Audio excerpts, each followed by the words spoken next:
함께 인사 나누시겠습니다. 사랑합니다.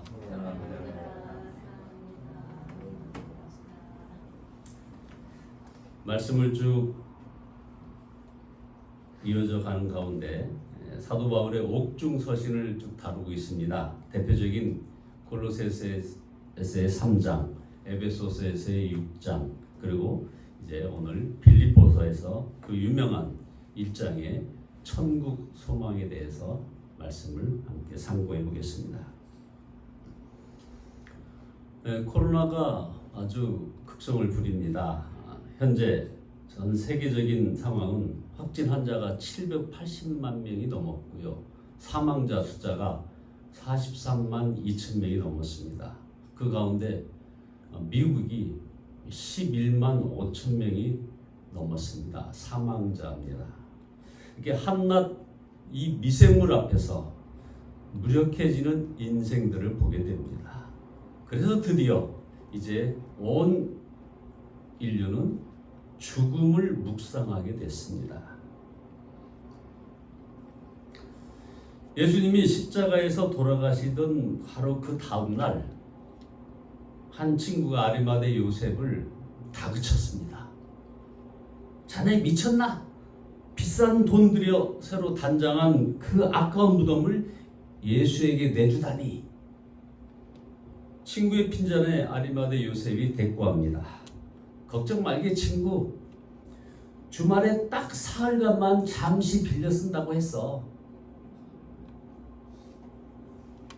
죽음이 배꼽 잡다라는 책에 나오는 유머입니다. 유머의 품격이 느껴지지 않습니까? 그러나 메시지는 아주 강렬합니다. 어떤 교인이 그 친구 목사에게 물었답니다. 제 남편은 꼴초에다가 깡술이에요. 그런데도 그런 인간이 교회는 안 빠지고 잘도 다녀요. 이런 인간도 천국에 갈 수 있나요? 친구 목사가 답했습니다. 모르긴 해도 빨리는 갈 겁니다. 여러분, 미국 사람들은 항상 웃을 준비가 되어 있고 우리 한국 사람들은 항상 화낼 준비가 되어 있다는 말이 있습니다. 아마 세계관이 다른 거 아니겠습니까? 기독교 국가라고 할 수 있는 미국 사람들은 항상 천국 소망을 가지고 있기 때문에 웃을 준비가 되어 있다 하는 그런 유머죠.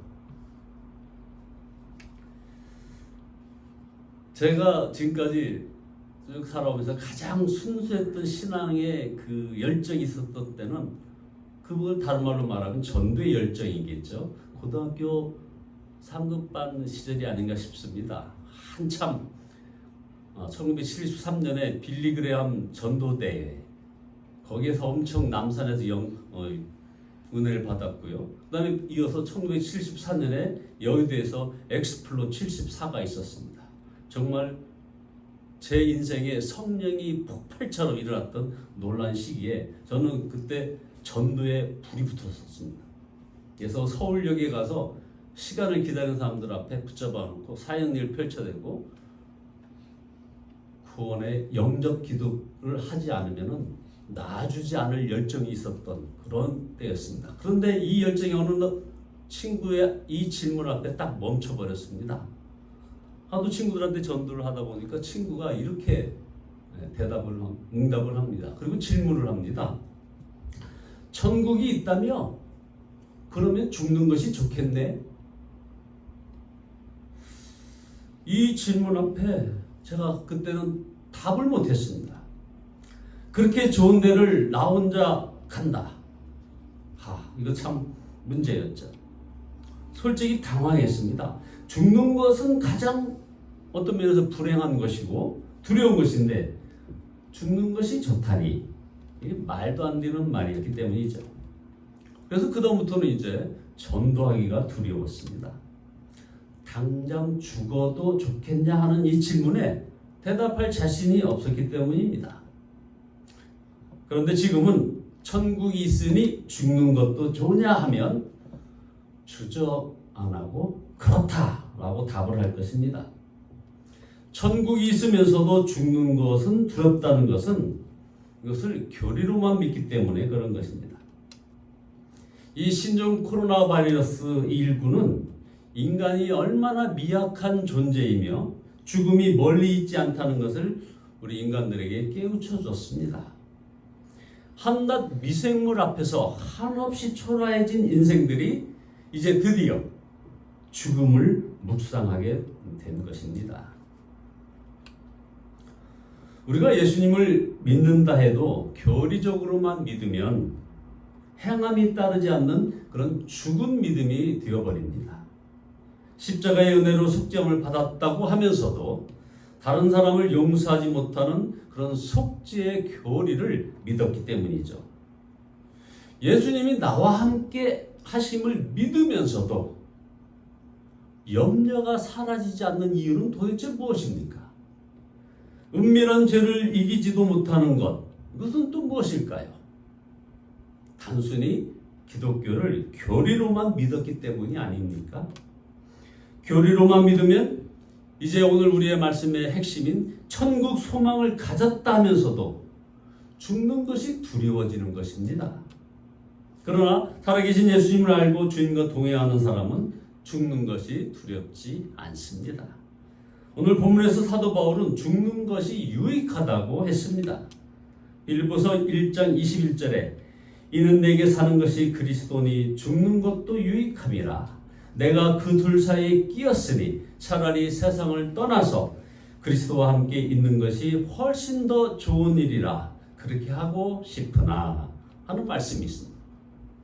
바로 이런 믿음을 천국 소망이라고 말하는 것입니다. 이 천국 소망이 이 새벽에 함께 하신 여러분과 또한 유튜브 방송을 보시는 모든 분들에게 함께 하시기를 예수 그리스도의 이름으로 축원드립니다. 아멘. 자, 이제 여러분 아멘 하셨으니 죽고 난 다음에 영원히 가는 천국이 있음을 믿어지십니까? 네. 여러분 천국은요 스데반도 보았고 바로 사도 바울은 직접 가보았고 히브리서 기자도 천국에 간 많은 성도들이 우리를 지켜보고 있다고 분명히 말씀하고 있습니다. 또한 요한계시록 21장에는 이 장면이 너무나도 자세히 묘사되었습니다. 우리가 좀 전에 찬송 480장에서 천국에서 만나보자 했던 그 천국의 동쪽문 앞에서 우리는 그 많은 사람들을 만날 것입니다. 에녹은 천국에 직접 들려 올라갔고요. 그 다음 에스겔도 보았고 이사야도 보았습니다.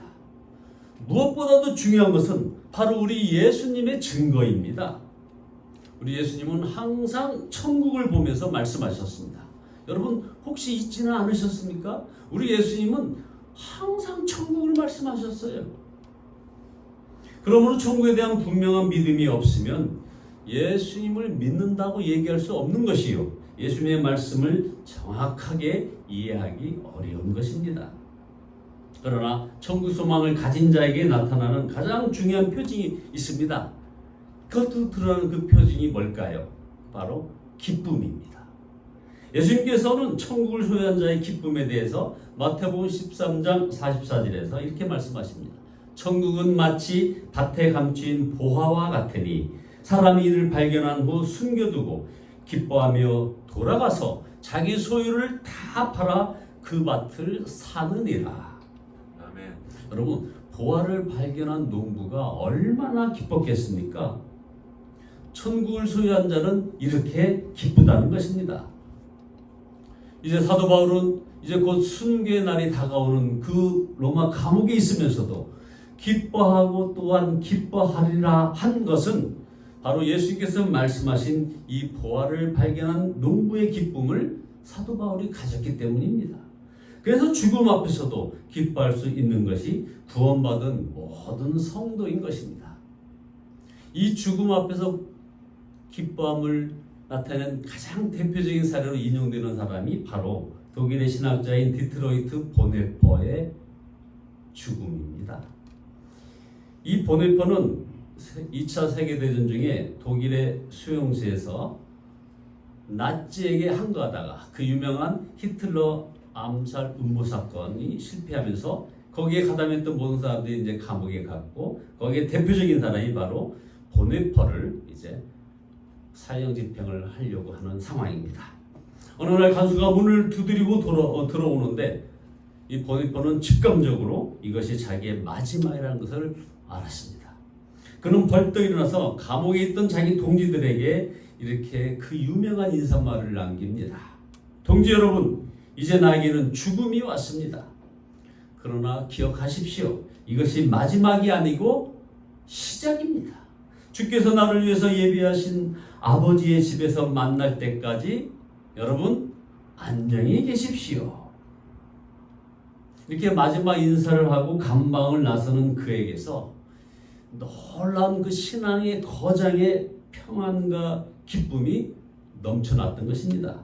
그 감옥에 있었던 사람들은 하나님을 신뢰하는 사람의 그 마지막 모습을 충격과 감동으로 보았다고 했습니다. 그러나 이러한 천국 소망에도 여러분 분명히 미혹이 따르고 있습니다. 대표적인 미혹이 뭐냐면 천국이 분명히 있고 그곳은 이 세상보다 비교할 수 없이 좋은 곳이지만 그렇다고 나는 죽는 것이 더 좋아. 빨리 천국에 가고 싶어 하는 것은 이건 결코 정상적인 신앙이 아니라는 것입니다. 천국 소망이 분명한 것 같은데 미혹인 것은 현세를 부정하고 염세주의에 빠지는 이 미혹, 이것이 문제입니다. 보십시오. 성경에 보면 아주 유명한 하나님의 종들이 빨리 죽고 싶어 했던 기록이 여러 곳에 나타납니다. 엘리야 선지자도 여호와께 저를 차라리 죽여주십시오 라고 기도했던 적이 있습니다. 그 대선지자인 엘리야가 빨리 죽여달라고 기도를 했다는 거 아닙니까? 모세도 얼마나 극심한 상황에서 이런 기도를 합니다. 구하옵나니 내게 은혜를 베푸사 즉시 나를 죽여 나로 나의 곤고함을 보지 않게 하옵소서. 이렇게 기도드렸던 적이 있었고요.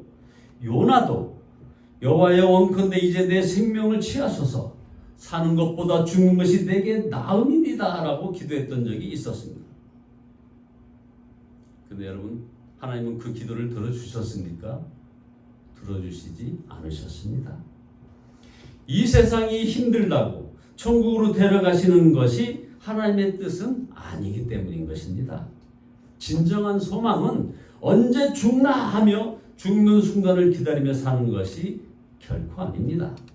진정한 우리들의 소망은 천국을 믿지만 천국 가는 것보다 이 세상에서의 사명이 더 중요하다는 것을 아는 것입니다. 그래서 빌립보서 1장 24절에 내가 육신으로 있는 것이 너희를 위하여 더 유익하니라 하면서 바로 25절에 이런 유명한 말씀을 이어갑니다. 내가 살 것과 너희 믿음의 진보와 기쁨을 위하여 너희 무리와 함께 거할 이것을 확실히 아노니. 자, 보십시오. 사도 바울은 천국을 소유했지만 이 세상에서 더 살아야 할 이유를 분명히 알았습니다. 주의 복음을 더 많은 사람에게 전하고 바로 이 교회를 든든히 세우는 것입니다. 누가복음 9장에 보면 예수님께서 어느 날 산에 올라가서 천국에 계시는 모습으로 변화되어서 그 유명한 변화산 사건이 전개되죠. 모세와 엘리야와 대화하셨던 적이 있었습니다. 그 모습을 함께 보고 있던 베드로, 야고보, 요한 세 제자가 이걸 보았습니다. 그때 베드로가 예수님께 주여 우리가 여기 있는 것이 좋사오니 우리가 초막 셋을 짓되 하나는 주를 위하여 하나는 모세를 위하여 하나는 엘리야를 위하여 하사이다 라고 말했다고 했습니다. 아마 저와 여러분들도 아마 그랬을 것입니다. 그러나 우리 예수님은 그런 베드로의 위대한 자칭 그 제안에 대해서 일절 언급하지 않으시고 즉시 현실로 들어오십니다. 그리고서 바로 세 제자와 산에서 내려오시면서 산 아래 지금 부딪히고 있는 귀신 들린 아들 그리고 그 아들의 괴로움을 지켜보는 그 아버지 그 가족들이 기다리고 있는 현장으로 바로 복귀하십니다. 주님은 그리고 그 아들을 고쳐주셨습니다. 바로 이것이 주님이 원하시는 것입니다. 우리 기독교는 무슨 돌을 깨우치기 위해서 돌을 닦는 종교가 절대 아닙니다. 생명의 복음과 예수 그리스도를 많은 사람들에게 전하는 것이 바로 하나님의 뜻인 것입니다. 자, 그러시면 이제 여러분들 답을 하실 수 있죠? 여러분은 왜 사십니까? 이 코로나19의 엄중한 상황에서도 우리 하나님께서 여러분들을 이렇게 건강하게 왜 살려두고 계십니까? 어떤 분들은 저는 죽지 못해서 산다고 얘기합니다. 어떤 분은 죽는 것이 두려워서 더 살고자 한다고도 얘기합니다. 아니면 세상 살기 힘들어서 죽기를 원한다라고 얘기하는 사람도 있습니다. 여러분, 우리는 바로 죽음을 바로 준비하고 살아야 하는 그런 존재입니다. 우리가 유언장을 작성하고 유산을 분배해 놓고 그리고 수의나 묘토를 준비했다고 해서 죽음을 준비하는 것이 아닙니다. 그런 준비는 그냥 우리가 편안하게 죽고 천국에 가고 우리의 후손들이 할 일입니다. 죽음을 두려워하거나 외면하려고 하지 말고 바로 예수님과 함께 죽음을 직시하시기 바랍니다. 그러면 이제 죽음의 비밀이 열리는 것입니다. 두려움이 사라지고 오히려 이 삶을 왜 살아야 하는지, 어떻게 살아야 하는지 이유를 알게 되는 것입니다. 삶이 송두리째 변화되는 것이죠. 사도 바울은 항상 예수 그리스도와 함께 있었습니다. 본문에서만 그리스도에 대해서 5번 언급하고 있습니다. 빌립보서 1장 19절에서부터 26절 사이에 5번이나 예수 그리스도에 대해서 언급하고 있다 이 말입니다. 19절에 이것이 너희의 간구와 예수 그리스도의 성령의 도우심으로 나를 구원에 이르게 할 줄을 아는 거로. 사도 바울은 예수 그리스도의 도움을 받고 있었다는 것입니다. 20절 말씀은 여러분들 오늘 말씀 마친 다음에 이 말씀 기도할 중요한 제목이 들어있습니다. 이런 겁니다. 빌립보서 1장 20절을 꼭 기억하십시오. 나의 간절한 기대와 소망을 따라 아무 일에든지 부끄러워하지 아니하고 지금도 전과 같이 온전히 담대하여 살든지 죽든지 내 몸에서 그리스도가 존귀하게 되게 하려 하나니. 아멘. 여러분 한번 따라 하십시오. 방송을 보는 분도 다 따라 하십시오. 내 몸에서 그리스도가 존귀하게 되게 하려 하나니. 자, 여러분들의 몸에는 예수 그리스도가 존귀함을 지금 받고 계신 것입니까? 사도 바울의 몸을 통하여 그리스도께서 존귀히 여기셨음을 우리는 사도 바울의 이 빌립보서 1장의 고백에서 우리는 여실히 보게 됩니다. 사도 바울과 함께 하심을 사람들이 알았다는 것입니다. 자, 저와 여러분들의 삶 속에 예수 그리스도가 함께 하심을, 그 예수 그리스도의 향기를, 예수 그리스도의 편지임을 다른 사람들이 보아서 알고 있느냐 이겁니다. 그래서 21절에 이는 내게 사는 것이 그리스도니 죽는 것도 유익함이라. 그러니까 내 안에 그리스도가 사시니 죽는 것도 유익하다고 하는 사도 바울의 이런 고백은 어떤 신앙의 거장만의 고백이 아닌 것입니다. 사도 바울은 예수 그리스도와 함께 예수 그리스도로 말미암아 살았던 바로 그러한 사람입니다. 여기서부터 예수님과 늘 동행했기 때문에 사도 바울은 천국을 알고도 고난의 길, 사명의 길을 기쁨으로 갈 수 있었던 것입니다. 죽음의 비밀을 알려면 예수님과 함께 죽음을 보아야 합니다. 죽음을 바로 보면 어떻게 살아야 하는지 놀라운 지혜가 생기게 되는 것입니다. 어떤 목사님의 공원 묘지를 걷는다라는 시, 내용이 좀 길어서 후반부만 잠시 소개하고 말씀을 마치겠습니다. 그들은 지금 어디에 있는가? 그들이 아끼고 사랑했던 육신은 여기 있으나 그들의 영혼은 지금 어디에서 무엇을 하는가? 이제 나는 내 삶의 자리로 다시 돌아온다. 내 차례가 올 때까지 조금 더 정결하고 조금 더 사랑하고 조금 더 축복하며 조금 더 이 길을 걸어야 하리라. 나의 떠남이 사람들에게 영감의 시간이 되며 소망과 그리움의 시간이 될 수 있도록 조금 더 걸어야 하리라. 행복한 죽음, 후회 없는 안식을 위하여, 후회 없는 이별을 위하여 오늘도 사랑의 길을 가야 하리라. 하이패밀리의 송기론 목사님은 행복한 죽음을 준비하는 그런 교재에서 여러분들이 가실 때 여러분의 간을 들어줄 4명의 친구를 확보했습니까? 라는 아주 재미있는 질문을 했습니다. 4명의 친구에게 적어도 사랑과 용서를 베풀었다고 하는 그 4명. 어떤 목사님이 여러분 아무리 힘들어도 제발 죽겠다는 말 하지 마시고 죽게 있다라고 하라. 아주 탁월한 지혜입니다. 분명히 소망을 달라고 여러분들 구하시기 바랍니다. 여러분 모두 다 그 분명한 소망을 이 새벽 시간에 기도하시면 가지게 될 것입니다. 이러한 은혜가 지금 이 순간 저와 여러분 그리고 이 방송을 보시는 모든 분들에게 임하시기를 예수 그리스도의 이름으로 축원드립니다. 아멘. 기도하시겠습니다.